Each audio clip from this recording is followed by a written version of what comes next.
নমস্কার, জ্যোতির্ময়ী দেবশ্রী। আজকে বলবো অক্ষয় তৃতীয়া নিয়ে।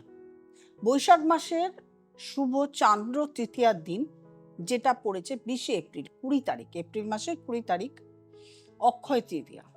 এটি একটি বিশেষ গুরুত্বপূর্ণ দিন, সেটা নিয়ে অবশ্যই আলোচনা করব কেন গুরুত্বপূর্ণ। এই গুরুত্বপূর্ণ দিনে আপনি যে কাজটি করবেন সেই কাজটি খুব ভালো ফল, রেজাল্ট আপনি পাবেন। অর্থাৎ অক্ষয় কথার অর্থ হলো যে কাজের কোনো ক্ষয় নেই। এই বিশেষ গুরুত্বপূর্ণ দিনটিতে আমরা বহু জিনিস ঘটেছে দেখতে পাই। কি কি দেখতে পাই? এই দিন বিষ্ণুর ষষ্ঠ অবতার পরশুরাম জন্মগ্রহণ করেছিলেন। এই দিন আমরা ভগীরথকে দেখি গঙ্গাকে আহ্বান করে নিয়ে এসেছিলেন। এই দিন অন্নপূর্ণা দেবীর আবির্ভাব হয়েছিল।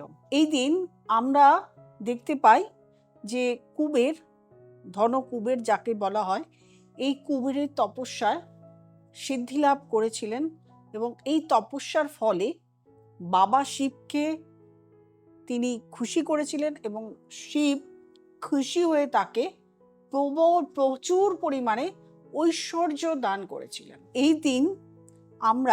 এই দিন শুরু হয়েছিল গণপতি বাপ্পা মরিয়া গণেশজি ব্যাসদেবের মুখ নিঃসৃত বাণী থেকে মহাভারত লিখেছিলেন। শুরুটা হয়েছিল এই দিন থেকে। এই দিনে দ্রৌপদীর বস্ত্রহরণ করেছিলেন দুর্যোধন এবং এই বস্ত্রহরণ থেকে বাঁচিয়েছিলেন স্বয়ং ভগবান। এই দিনে আরো একটি ঘটনা ঘটেছিল, সেটা হলো কৃষ্ণ সুদামাকে তার নিজের বিশ্বরূপ, নিজের লীলা দর্শন করিয়েছিলেন। এই দিনে পুরীর জগন্নাথ দেবের যে রথ, এই দিনই, এই অক্ষয় তৃতীয়ার দিনই রথের কাঠামো শুরু হয়। তাহলে বুঝতে পারছেন এই ভাইটাল এতগুলো সুন্দর জিনিস আমরা এই অক্ষয় তৃতীয়ার দিন স্বয়ং ভগবানকে দর্শন করতে পারি। ভগবানের অক্ষয় তৃতীয়ার দিন আমরা বাড়িতে পুজো অর্চনা মাধ্যমে সারা দিনটাকে কাটাতে পারি। এই দিনটাকে আমরা নিজেদের কাজকে অক্ষয় রাখার জন্য গরিব দরিদ্র এই সমস্ত ব্যক্তিকে দান করতে পারি। এই দিন বাড়িতে নারায়ণ পুজো বা আপনার বাড়ির যদি লক্ষ্মী গণেশ থাকে সেই পুজো আরাধনা করতে পারি। এই দিন এমনই দিন, এই দিন আপনি যে কোনো বিশেষ কাজের উদ্বোধন করতে পারেন, ব্যবসার উদ্বোধন করতে পারেন, এমনই শুভ দিন।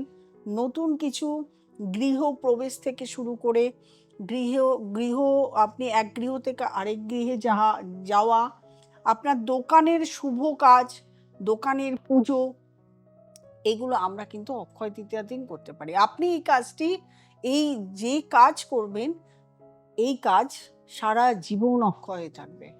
আপনাকে এই দিনে এমন ভালো কাজ করতে হবে যে কাজটি আপনাকে পূর্ণ ফল দেবে এবং অক্ষয় হয়ে থাকবে। তার জন্য সবসময় বলি, ভালো কাজ একমাত্র দরিদ্রদের সেবা করা, তাদেরকে আপনার সামর্থ্য অনুযায়ী সাহায্য করা, বস্ত্রদান, অন্নদান, এগুলো করা। এছাড়াও এই দিন আপনি গঙ্গা স্নান করতে পারেন, গঙ্গা স্নান করেও পুণ্য অর্জন করতে পারেন।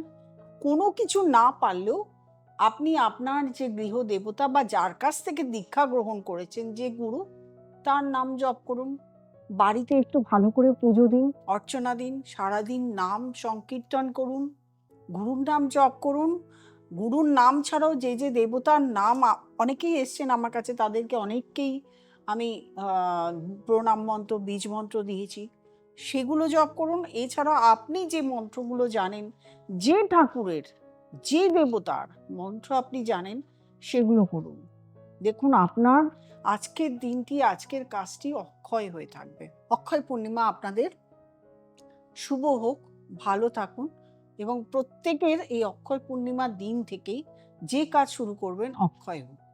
যারা আমার কাছে দেখাতে চাইছেন তারা অবশ্যই নিচে যে নাম্বারটি রয়েছে সেই নাম্বারটিতে ফোন করবেন, বুকিং করবেন, চেম্বারে চলে আসবেন।